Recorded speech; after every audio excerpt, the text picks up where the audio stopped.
ወልድኪ ነፍሳተ ሶባራየኪ በእሳተ ኩነኔ ዘሃሙ ማርያም ትብሊ በንቲ አዎሙ። የኢትዮጵያ ሃይማኖት ተቋማት ጉባኤ ዘለግ ያለ መግለጫን ይዞ ወጥቷል። ሰሞንኛ ሶሻል ሚዲያ ላይ የእምነት ጸብ እስኪመስል ድረስ ብዙ ግለሰቦች በሃይማኖት ተቋም ስር ሆነው ሌላውን ሃይማኖት እየወረፉ የቀረቡበትም ሁኔታ አለ። ታዲያ ለዚህ መፍትሄ ያለውን ሐሳብ አስቀምጧል። እንዲሁም ራሳቸው የሚተዳደሩበት ህጎችንም ማሻሻያ አድርጓል። ሃይማኖታዊ ንጽጽር የሚባለውም እጅግ በጣም የሰከኑ በሰል ያሉ አባቶች ስርዓትና ዲሲፕሊን ባለው ዶግማዊ ውይይት የሚያደርጉበት ነው። ሰሞኑን ግለሰቦች እያደረጉ ያሉት ነገር ልክም አይደለም፣ ተቋማዊ ይዘትና እይታ እንዲኖረው አድርጓልም ሲልም ገልጿል። ታዲያ በሰሞኑ ክርስቲያንና ሙስሊም መሃል ችግር የተፈጠረ እስኪመስል ድረስ ነብዩ መሐመድ ሰለላሁ ዐለይሂ ወሰለም እንዲሁም በጌታችን በመድኃኒታችን በኢየሱስ ክርስቶስ ላይ የሚዘባበቱ ጸያፍ ቃላትን የሚናገሩ ለጸብ የሚያነሳሱ ድርጊቶችን የሚሰሩ ግለሰቦች አሉ። እዚህ ሕጋዊ እርምጃ እንዲወሰድ እንፈልጋለን፣ የህግ አካላት ትብብር እንድታደርጉም ሲሉም ጥሪ አቅርበዋል።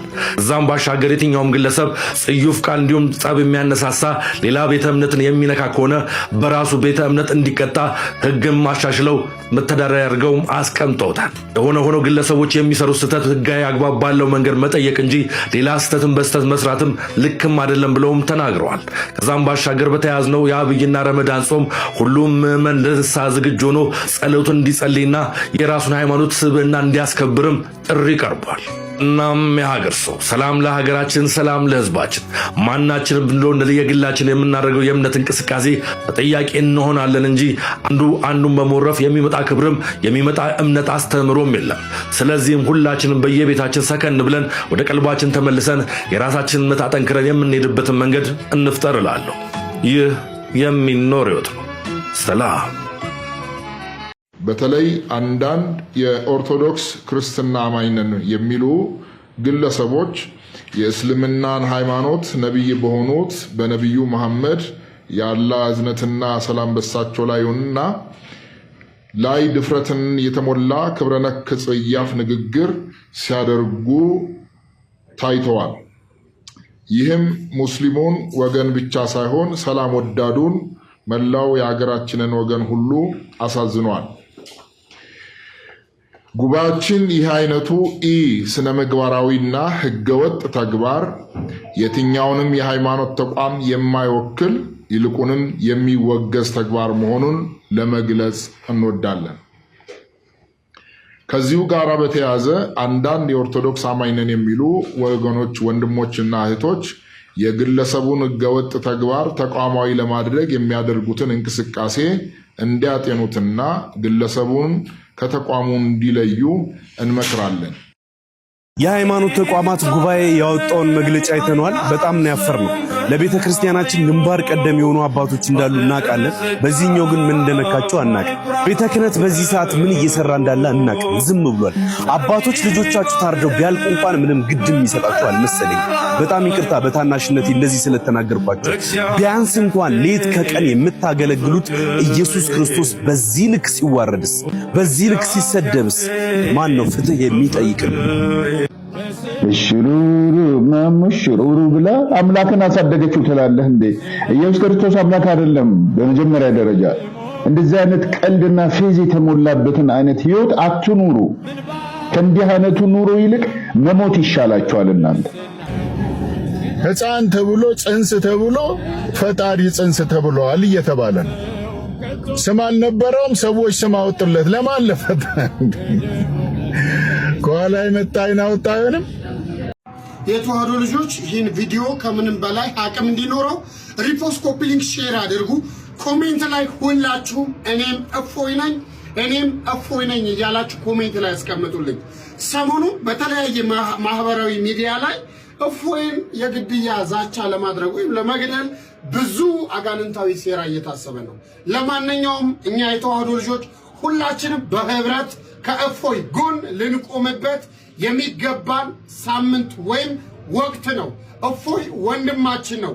በመግደል ጀነት ያለ የሚመስላቸው አሁንም ወንድማችን ለመንጠቅ እንዲሁም ደግሞ በክስ ለመወንጀል እየተሯሯጡ ነው።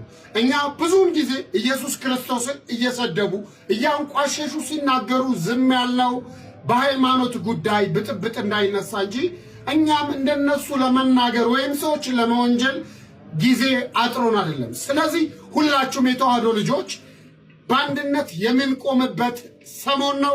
ኮሜንት ላይ እኔም እፎይ ነኝ እያላችሁ አስቀምጡልን። ወንድማችን እፎይ እግዚአብሔር ካንተ ጋር ይሁን። የተዋህዶ ልጆች ግን ሁላችንም ከእፎይ ጎን እንቁም። በእፎይ የሚደርስ ጥቃትና ዛቻ በሁላችንም የተዋህዶ ልጆች የቀረበ ነው።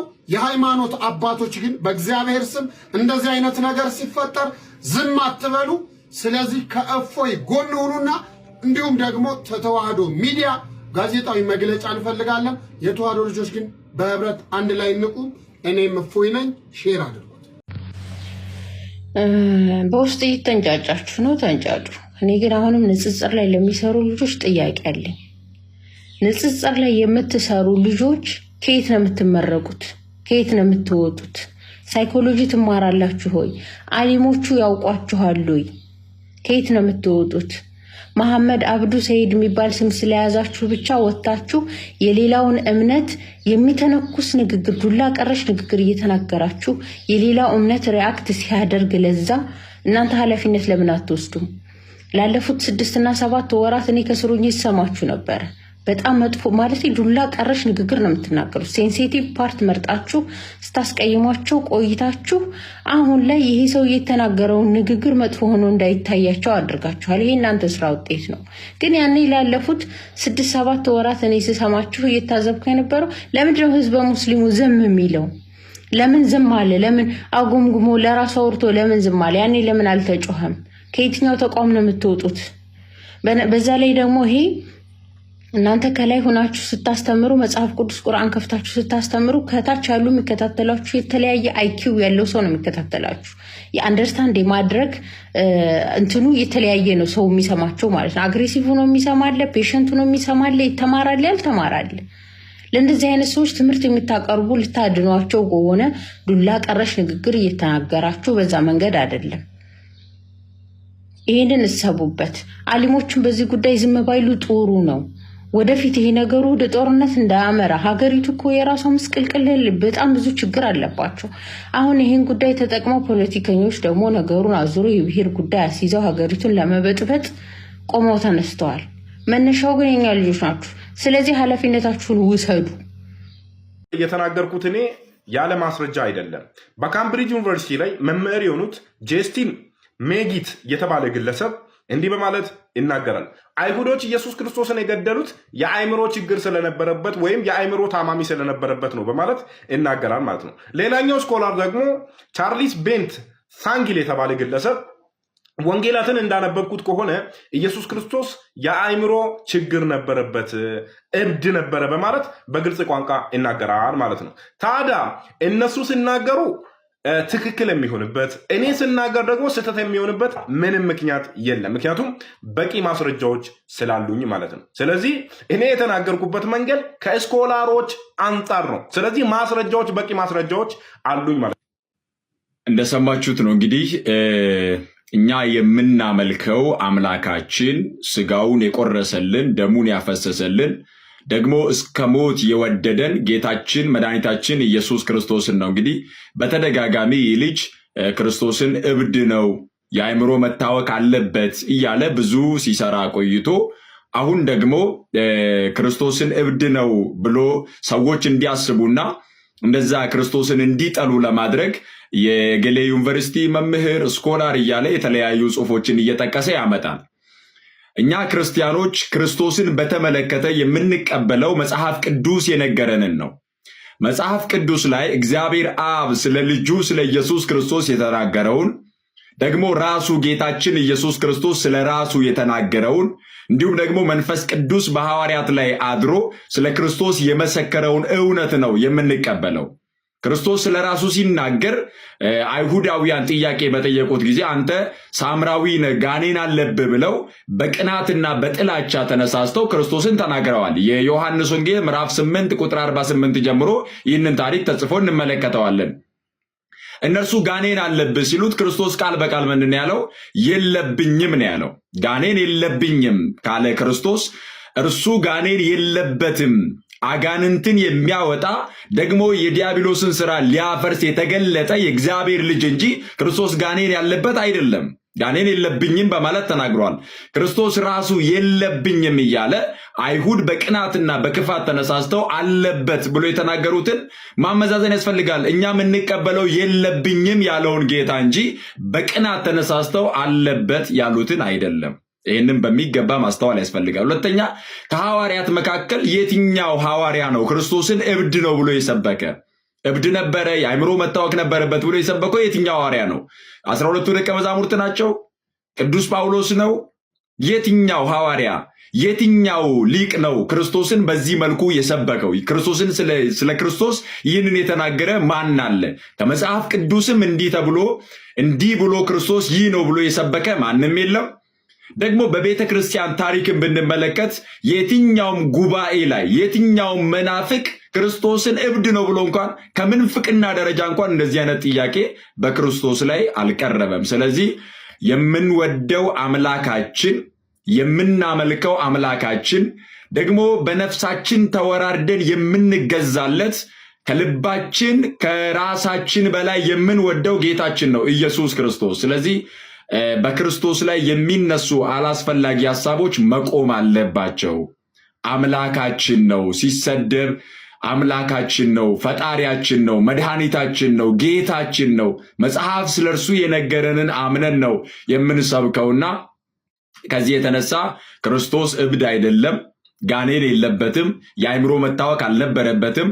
ፍጹም ሰው ሆኖ በተገለጠበት በዘመነ ስጋዌው መራቡን፣ መጠማቱን፣ መገረፉን፣ መሰደቡን መጽሐፍ ቅዱስ ላይ በተጻፈው መሰረት እንመለከታለን። ግን የተሰደበው ስለኛ ነው፣ የተገረፈው ስለኛ ነው፣ የሞተው ስለኛ ነው፣ የተሰቀለው ስለኛ ነው። ሞታችንን በሞቱ ገድሎ በትንሣኤው ኃይል በራሱ ስልጣን ከሞት ተነስቶ ደግሞ በአባቱ ቀኝ በክብር የተቀመጠ የዘላለም አምላክ ነው ክርስቶስ። የእርሱ ቸርነት ከሁላችን ጋር ይሁን። እኛ በቁጥር መቼም አናንስም፣ ወይም ብዙ ስለሆን ብቻ አለን ብሎ ማሰብን እየሞትን እንበዛለን የሚለው የምንማረው ነገር በተለየ መንገድ ተተርጉሞ እኛ ላይ ራሱ ተጽዕኖ አልፈጠረብንም። እነዚህ ነገሮች እንዳንረዳ አዚም አልሆነብንም። ልበለ ቅዱስ ጳውሎስን ቃል ወስጄ ወይም አስተምሯችን አለን፣ ችግሩ ግን አረዳዳችን ነው። የተሰለቡ ጥቅሶች ይባላሉ። እነዚህ አላግባብ የሚጠቀሱና ጠላቶቻችንን አንጋፍ ለማስያዝ አንዳንደኛ ደግሞ ሳናቅ በተሳሳተ መንገድ የምንተረጉማቸዋሉ። ያን አንድ ፊትን ሲመታ ሌላውን ተው የተባለ ለወንድም ነው። ሲጀመር ይሉንታ ላለው ህሊና ላለው ነው። አንድ ፊት በጥፊ ቢመታ ሁለተኛውን ሲሰጡለት አይደግምም፣ እንደውም ይብረከረካል፣ መሬት ላይ ነው የሚወርቀው። ምክንያቱም ህሊና አለው። ከዛ ውጭ ላለ አይደለም። ያማ የሚፈልገው ሁሉን ነው፣ ድልም አይሰጥም። ወይ የሚፈልገው አንገትን ነው ወይ ሁሉን ነገር ነው። ስለዚህ ለምን እንደተባለ ኮንቴክስቱን ወይም አውዱን ካለመረዳት ምን ለምን ተባለ የሚለውም ካለመረዳት ይሄ የሞት እንበዛለን ምናምን የሚሉ በእኛም በተሳሳተ መንገድ የሚገለጹ ነገሮች ይኖራሉ። እንዲህ አይነት ነገሮች ደግሞ ይሄ ኮምፎርት ዞንን ጠብቆ ለመኖር ይመቻሉ። በቃ እኔ ምን ቸገረኝ እንዲህ ተብሏል፣ ታገሱ ተብሏል ምናምን እያለ ስንፍናውን መንፈሳዊ ያስመስለዋል፣ ፍርሃቱን መንፈሳዊ ያስመስለዋል። አይደለም። በእግዚአብሔር ሁሉም ትምህርት አለ፣ ትምህርተ ተግሳጽ አለ። ጌታችን ፈሪሳውያን ገስጿል። አለ ለክሙ ጸሐፍቶ ፈሪሳውያን እውራነ ልብ እያለ ልባቸው የታወረ በውጭ ስትታዩ የተለሰነ መቃብር መስላችሁ አእምራችሁ የምታዩ ውስጣችሁ ግን ስስት፣ ቅሚያ፣ ክፉ ነገር ያለበት ወዮላችሁ እያለ ገስጿቸዋል። ቤተ መቅደስ ላይ ይሸጡ ይለውጡ የነበሩትን ደግሞ በጅራፍ አባረሩ። ሁሉም አለ እንደ ጊዜው። ኢትዮጵያ እኮ እዚህ የደረሰችው አንድ ፊት ሲመቱ ሌላ በመስጠት አለ ያለ ወንድም ነው። ጠላት ሲመጣ ድዋ እየዘመቱ ማይጨው እየዘመቱ በጥንት ጀምሮ ጠላትን እየተቋቋሙ ነው የኖሩት። ራስን መከላከል አለ።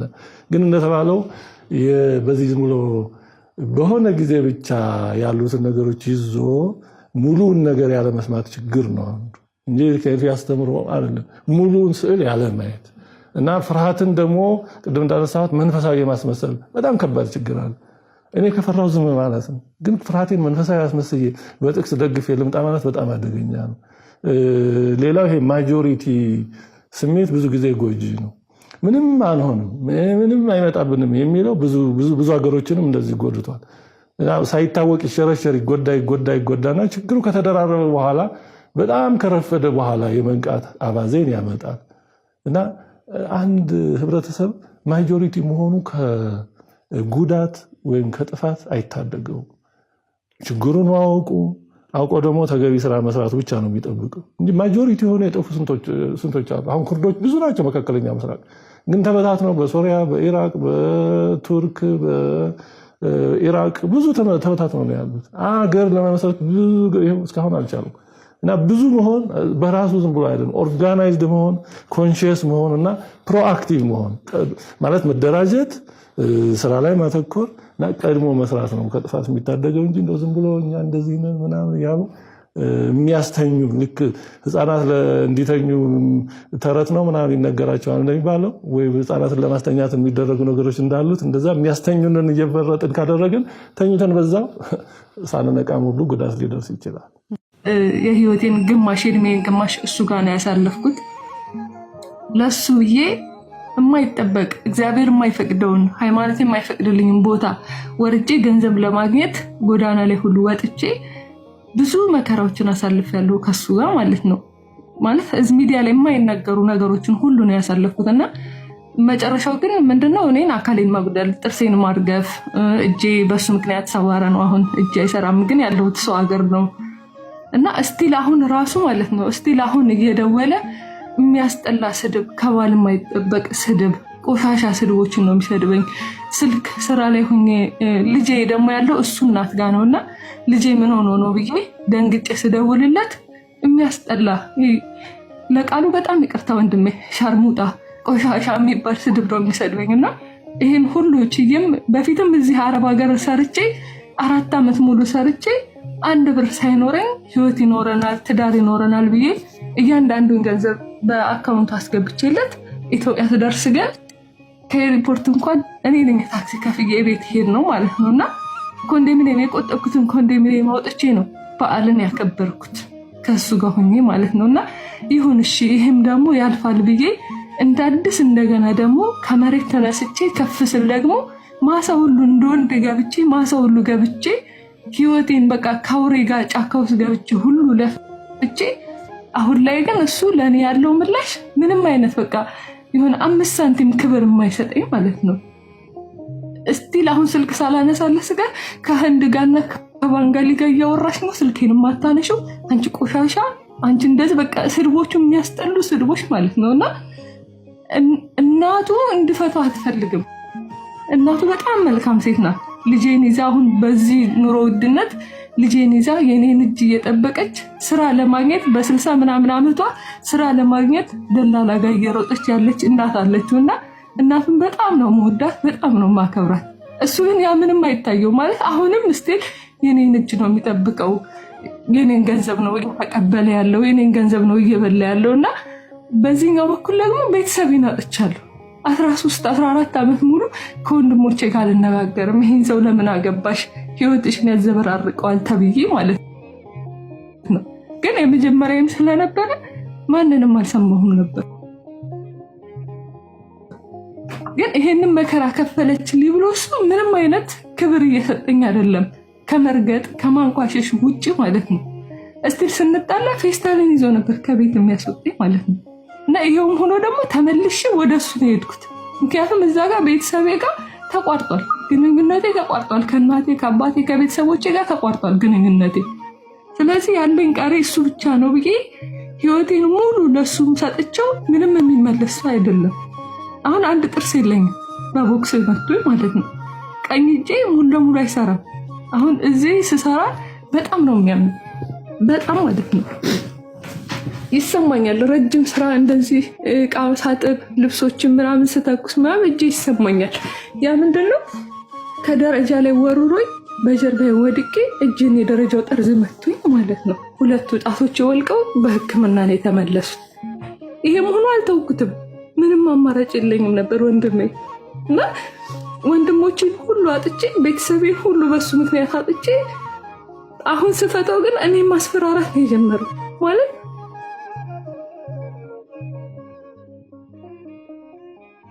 ለሱ የገንዘብ መቀበያ ነው ያደረገኝ እኔን ማለት ነው። ይሄን ያክል ገንዘብ ካለሽ እንደዚህ ነው ማረግሽ፣ ይሄን ነው የምለቀው። ይሄንን ማክል አመት ከሱ ጋር ኖሬ ተጨቁኝም ምንም አይነት ግድ አይሰጠውም ለኔ ማለት ነው። ግድ ምንም ማለት ነው። የፈለገ ነገር ቢሆን ለኔ ይሄን መስዋዕት ከፍላለሽ ብሎ አያስብም። ግን እናትየው አሁንም እንዳለ ነው የምታስበው፣ ትዳራችን እንዳለ ነው። እኔ ግን ወደዚህ ሀገር ስመጣ የመጨረሻ ተስፋዬን ቆርጬ ነው የወጣሁት ማለት ነው።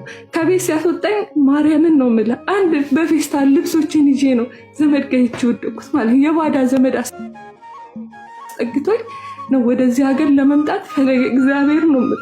እግዚአብሔር የማይወደውን ሆቴል ገብቼ ነው ለዚህ ሀገር ለመምጣት ብር ያጠራቀምኩት ማለት ነው። ለምርመራም ሆነ ለየትኛውም ነገር ሆቴል ውስጥ ገብቼ ነው ገንዘብ አግኝቼ ወደዚህ ሀገር የመጣሁት። ምንም አልነበረኝም። ሳስበው ልጄም ደግሞ እናቱ ስራ የላትም። ልጄም ትምህርቱን ሊያቋርጥ ነው። እናትየዋም ደግሞ እኛን ብላ ጎዳና ልትወጣ ነው። ያላትን ንብረት ሁሉ ጨርሳለች እኔን ልጅ ለማሳደግ እና ኢትዮጵያም ሆኜ የሰው ቤትም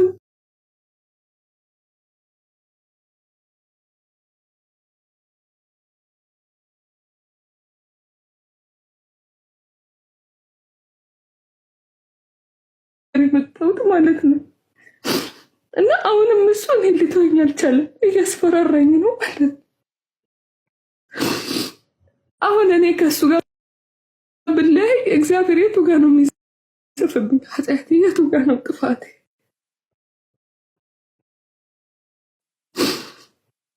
አንዳንዴ ተስፋ ቆርጬ ራሴንም ለማጥፋት እሞክራለሁ። ግን ደግሞ ልጅ አለኝ፣ ግን ደግሞ አይነ ስውር አባት አለኝ፣ ከኔ ብዙ የሚጠብቅ አባት አለኝ፣ ደካማ አባት አለኝ፣ እናት አለኝ። ስለዚህ እነሱን ለማን ጥዬ ብዬ የልጅ መከራ ላሸክማቸውም ምንና ደግሞ መልሼ እጠነክራለሁ። ግን አሁንም ሊተወኝ አልቻለም። እንዴት አድርጌ ነው መተው የምችለው? ልጄን ነው የሚጠቀምበት። ስልክ አላነሳ ስለው በልጄ ወይስ ያስልካል። እማ ናፍቀሽኛል አትደውይልኝ፣ መልክሽ ሁሉ ሊጠፋብኝ ነው እያለ ልጄ ደግሞ ሆዴን ያባባዋል። ስለዚህ ለዛ ስል ደግሞ እደውላለሁ። ቤተሰቡ በሙሉ ሱሰኛ መሆኑን ያውቃል። ግን ማንም ሰው ከጎኔ ሆኖ ይህን ልጅ ሱሱን እናስተው ያለኝ የለም። ምንድን ነው የሚል አግብተሽ የለ እንዴ? ለምን እንደፈለግሽ አትወጪው?